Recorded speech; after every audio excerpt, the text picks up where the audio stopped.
Hello, and welcome to Office Hours with Professor Tandravi. And Professor Tandravi, you teach regulatory compliance for us. Can you share a little bit more about your class and what you want students to get out of your class?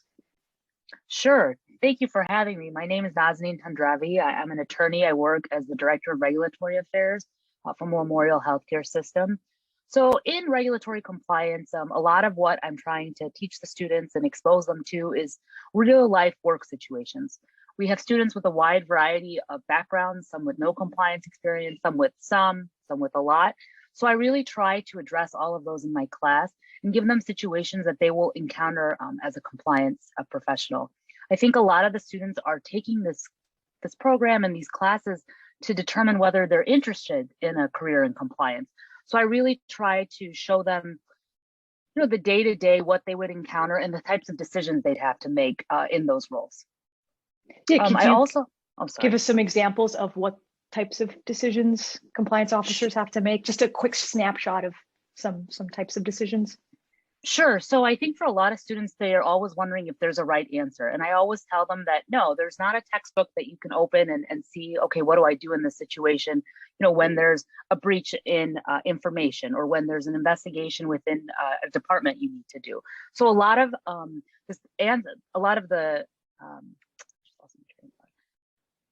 the situations that they're looking at, there is not a right answer or a wrong answer. There's maybe a best course of action. So I help them work through which way they should go maybe, and what the consequences and the pros and the cons of going each way. And also a lot of this is through experience. So I walk through maybe what I would do or what has been done so that they can, again, get the feel for navigating those decisions. There's also a lot of terminology in compliance. So I work on exposing them to that as well. Great. And you also teach healthcare compliance. Do you want to share a little bit more about that class and what you want students to get out of that class? Sure. So healthcare compliance is unique, I think, in that it's specialized, right? In regulatory, we go over a lot of different areas, so they get kind of a exposure each week to different areas. Healthcare obviously is only focused in healthcare. So in that, I use a lot of real world examples to help them understand kind of the situations they would encounter.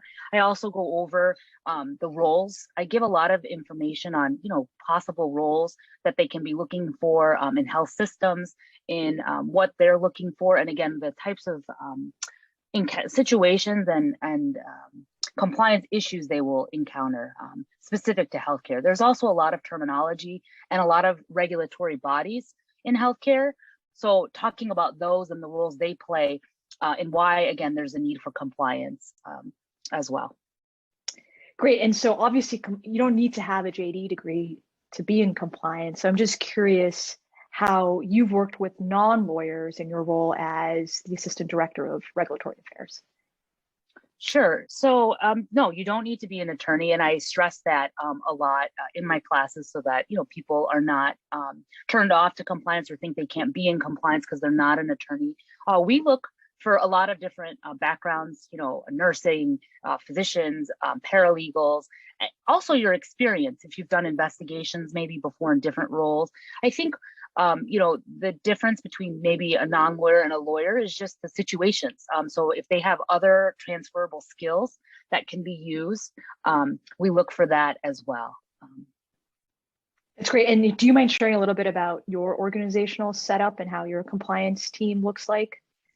Sure. So we operate on a system level, and then we have representatives at each location as well. So we talk a lot about that. I go through these in class too, how different places are set up. So system, what do we deal with at a system level? I say the 30,000 foot view of keeping the organization compliant. And then at the hospitals, it's the boots on the ground, right? Those are the people that are out every day, that they know all of the staff, that they're, meeting, and they're putting into place those policies and procedures that are put at a system level. So again, I also explain to the students, some people have interest in working at that system level, while some people like being on that more of the local level at the actual facility level, as we say. So it's preference. And I go over a lot of this in class because I always say, if you're someone, for example, that likes more big picture, more big strategy, maybe system level is more for you. If you like, the daily, the very detailed work, the making sure everything is, marked off your checklist, maybe more at a facility level as well. Right. And I'm sure you've reviewed hundreds of resumes in hiring for your department. So one of my last questions for you is, what do you look for when hiring compliance officers for your team? Great question too. I think a willingness to learn is always important. Like I mentioned, those transferable skills. So, someone, I've hired people that have worked in the insurance industry doing investigations. It's not maybe the title on their resume does not say compliance, but when you look at what they're actually doing day to day, it's very compliance, transferable to compliance, motivated and teachable. I think a lot, again, in compliance is not, right or wrong, or there's some learning as you go along, right? Or it's maybe a new situation you haven't encountered. So it's somebody that's going to be okay with coming and asking the team, I'm not sure what to do here, or what do you think the best strategy is for this, as well. And of course, competent. And competent can be, again, in maybe a degree that they have, a program like this where they get that specialized training.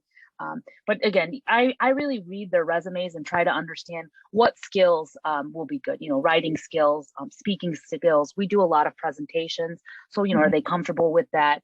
Also, how they interact with different groups of people. Because again, in our role, we interact with everyone in the organization, from the C-suite to the people that greet you when you walk in the hospital doors, for example. So somebody that's able to interact with all of those people in a professional and respectful manner as well is really important, because again, our message is compliance message goes to everyone. It's not only for certain employees. So it needs to be someone that can interact with all employees at all levels. Yeah, I think those skills are transferable to all professions. So that's a really good sort of checklist to keep in mind. I didn't prepare you for this question, but here's my last question. Our students absolutely love you and love your class. I want to know, what do you love about teaching? I really get excited. I know they can see it. I really like the subject matter, and I picked this career. I picked to do compliance, so I think they see my a passion for it, and I really want to prepare them for the real world. And I really spend a lot of time. I mentor them while in class, after class. They always come to me. Some of them just for advice or recommendation letters. I really want them to think of me as their colleague and someone that they can ask honest opinion of. What do you think about this job? What do you think about this situation I encountered at work? Because I have some students that are already in compliance. So really building that, as I tell them, we're all in class together, building a professional network.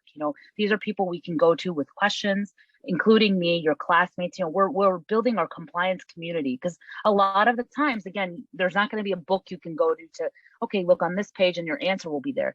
So they can call me, they can call their classmates. And so building that community, I think is what they like. I also spend a lot of time simplifying the material. So again, making sure that everyone can follow along, regardless of their professional experience or their academic background, if they're new to it or not. I spend a lot of time making it accessible for everyone as well. That's great. Well, Professor Thandravi, thank you so much for your time and all the insight on compliance. We really appreciate it. You're welcome. Thank you.